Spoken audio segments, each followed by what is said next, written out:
Doctor APJ Abdul Kalam memorial lecture में प्रमुख रूप से उपस्थित इंडिया इस्लामिक कल्चरल सेंटर के अध्यक्ष श्री सिराजुद्दीन कुरैशी जी, उपाध्यक्ष श्री SM खान जी, सेंटर के अन्य पदाधिकारीगण, यहाँ उपस्थित अनेक देशों के एम्बेसडर्सगण, देवियों और सज्जनों,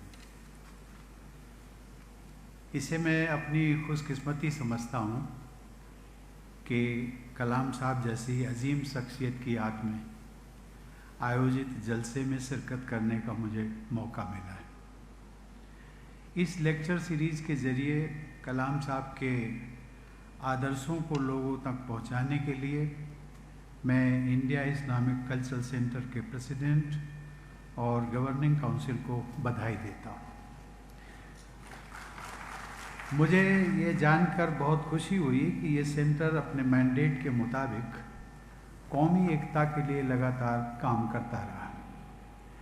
नेशनल इंटीग्रेशन के लिए काम करके आप सभी सही मायनों में कलाम साहब जैसे नेशन बिल्डर की विरासत को मजबूत बना रहे हैं। इस नेक काम के लिए आप सबकी जितनी भी तारीफ की जाए वो कम है। मुझे दिसंबर 2017 में राष्ट्रपति के रूप में रामेश्वरम जाकर उनकी आखिरी आराम गाह में उन्हें श्रद्धांजलि देना नसीब हुआ था। वहाँ doctor APJ Abdul Kalam memorial परिसर में स्थित उनके म्यूज़ियम में उनसे जुड़ी यादगार निशानियों का एक ख़ास असर मेरे दिलो दिमाग पर हमेशा के लिए बना रहेगा। मैं जानता हूँ कि मेरी ही तरह हर भारतवासी को देश के उस महान सपूत पर नाज है जिसे अपने मुल्क से बेपनाह मोहब्बत थी। आज के इस जलसे में कलाम साहब की आत्मकथा विंग्स ऑफ फायर की कुछ बातों का जिक्र हमने ऑडियो के जरिए सुना। हालांकि कलाम साहब ने लिखा था कि उनके बाद उनकी कहानी ख़त्म हो जाएगी, लेकिन सच तो ये है कि उनकी कहानी कभी ख़त्म न होने वाली कहानी है।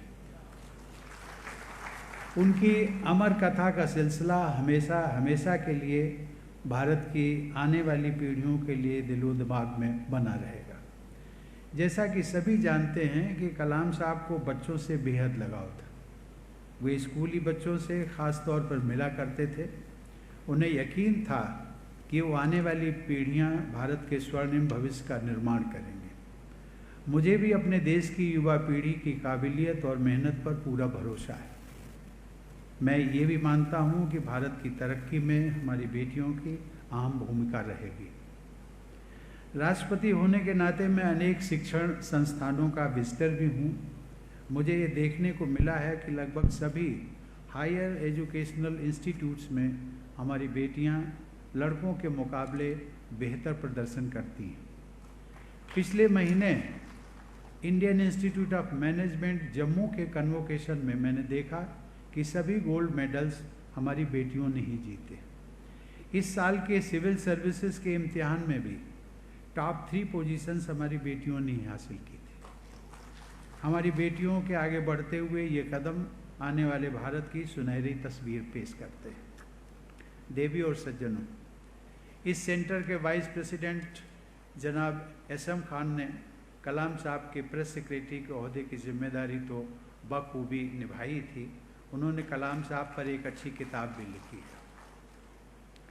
उस किताब में ये जिक्र आता है कि कलाम साहब रोज़ कुरान और गीता का पाठ करते थे। वे वीणा भी बजाया करते थे।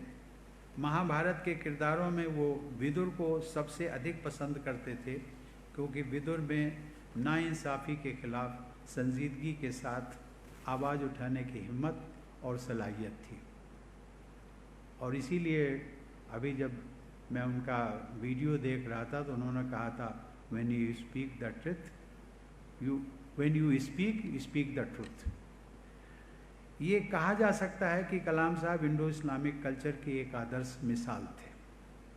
डॉक्टर कलाम संत तिरुवल्लुवर के उपदेशों को अक्सर लोगों के साथ साझा करते थे। अपनी मशहूर किताब इग्नाइटेड माइंड्स में उन्होंने एक ऐसे ही उपदेश का उल्लेख किया है जिसका तर्जुमा कुछ इस तरह किया जा सकता है। ज्ञान और विवेक यानी इल्म व इदराक ऐसे हथियार हैं जो इंसान को बर्बादी से बचाते हैं। उनकी ताकत से इंसान का अंदरूनी किला इतना मजबूत हो जाता है कि उस पर कोई भी दुश्मन काबिज हो ही नहीं सकता। अनकोट। देवियों और सज्जनों, कलाम साहब जितना जोर साइंस पर देते थे उतनी ही अहमियत वे रूहानियत को भी देते थे। आम लोगों में साइंस के लिए रुझान पैदा करना उनका एक मिशन था। इस मिशन को उन्होंने बाकायदा एक ऑर्गेनाइजेशन के जरिए आगे बढ़ाया। लेकिन ये बात भी गौरतलब है कि वे सभी धर्मों के संतों और फ़कीरों से मिलते थे और उनसे कुछ ना कुछ जानने की कोशिश करते थे। उनकी लिखी किताबों में एक छोटी सी किताब है जिसका नाम है बिल्डिंग अ न्यू इंडिया। उस किताब के एक चैप्टर का टाइटल है learning from saints and seers. उस चैप्टर में उन्होंने संतों और दरवेशों से अपनी मुलाकातों का जिक्र किया है और उनके विचारों को सम्मान के साथ प्रस्तुत किया है। कलाम साहब साइंस और फ़लसफ़ा तथा डेवलपमेंट और एथिक्स को बराबर की अहमियत देते थे। कलाम साहब के साथ दो चीज़ें बड़े सहज तरीके से जुड़ी हुई हैं और वे दो चीज़ें हैं उनकी नेकी और उनकी शोहरत। उनकी नेकी से मुत्तसिर होकर लोगों ने इतना लिखा और कहा है कि अगर उन सबको इकट्ठा किया जाए तो कई वॉल्यूम्स की एक किताब बन जाएगी।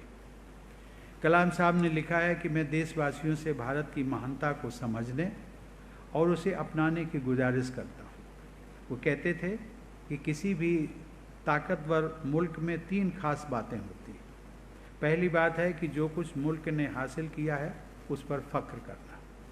दूसरी बात है भाईचारा बनाए रखना और तीसरी बात है मिलजुल कर काम करने की सलाहियत। वे चाहते थे कि हमारे देशवासी भारत के महान लोगों की कहानियों को अपनी यादों में ताज़ा रखें और उनसे नसीहत लें। वे ये भी कहा करते थे कि जो भी मुल्क आगे बढ़े हैं उनमें मिशन की भावना रही है, इसीलिए जो भी काम करना हो उसे एक मिशन की तरह पूरा करने का जज्बा होना चाहिए। वे चाहते थे कि हम सब अपने देश के ताने बाने को मजबूत बनाने के लिए लगातार एकजुट होकर आगे बढ़ते रहें। देवियों और सज्जनों, वे देश प्रेम यानी वतन से मोहब्बत को सबसे बढ़कर मानते थे। वे कहा करते थे कि जब AR रहमान वंदे मातरम गाते हैं तो उनकी आवाज़ हर देशवासी की रूह तक पहुंचती है।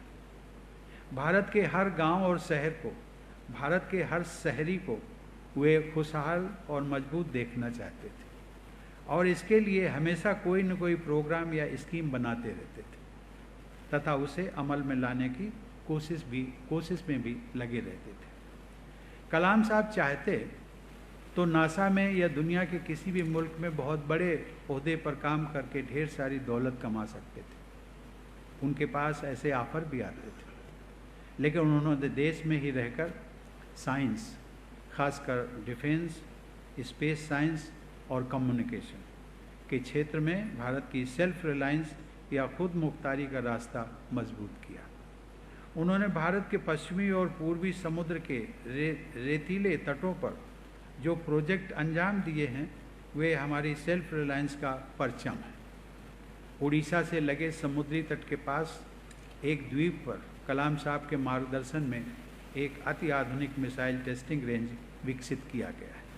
कलाम साहब के सम्मान में उड़ीसा की राज्य सरकार ने केंद्र सरकार की सहमति से सन 2017 में उस द्वीप का नाम बदलकर APJ अब्दुल कलाम आइलैंड रखा है।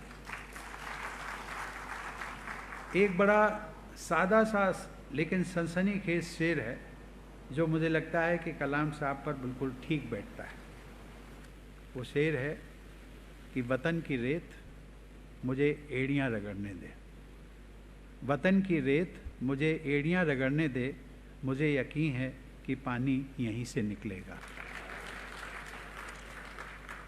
कुछ लोगों के जहन में हज़रत इस्माइल और जमज़म के मुक़द्दस पानी की तारीख भी उभरी होगी।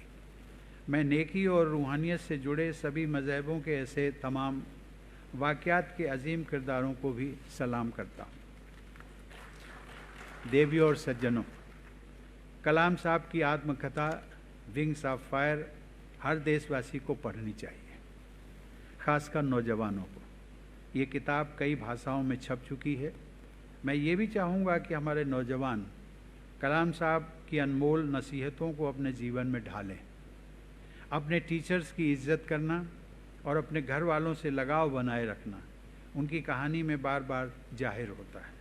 उनके साथ काम करने वाला छोटा बड़ा हर इंसान उनके साथ लगाव महसूस करता था। जीवन की सादगी और ख्यालात की बुलंदगी उनकी पहचान रही है। देवियों और सज्जनों, मुझे बताया गया है कि जुलाई 2007 में कलाम साहब ने इस सेंटर में एक तकरीर की थी। इस सेंटर अर्थात आपके सेंटर में उस साल 1857 की जंग आज़ादी का 150वां साल बीतने की यादगार में उन्होंने कुछ अहम बातें भी कही थी। भारत को एक मजबूत देश बनाने के अपने नज़रिए को उन्होंने साझा किया था। उन्होंने इस बात पर खास जोर दिया था कि भारत एक समृद्ध, सेहतमंद, सुरक्षित, शांतिपूर्ण और खुशहाल मुल्क बने जो हमेशा सस्टेनेबल ग्रोथ के रास्ते पर चले। आजकल हम भारत की आज़ादी के 75 साल पूरे होने का अमृत महोत्सव भी मना रहे हैं। इस उत्सव का एक पहलू स्वाधीनता सेनानियों और आज़ादी के बाद के भारत के सफ़र को याद करना भी है।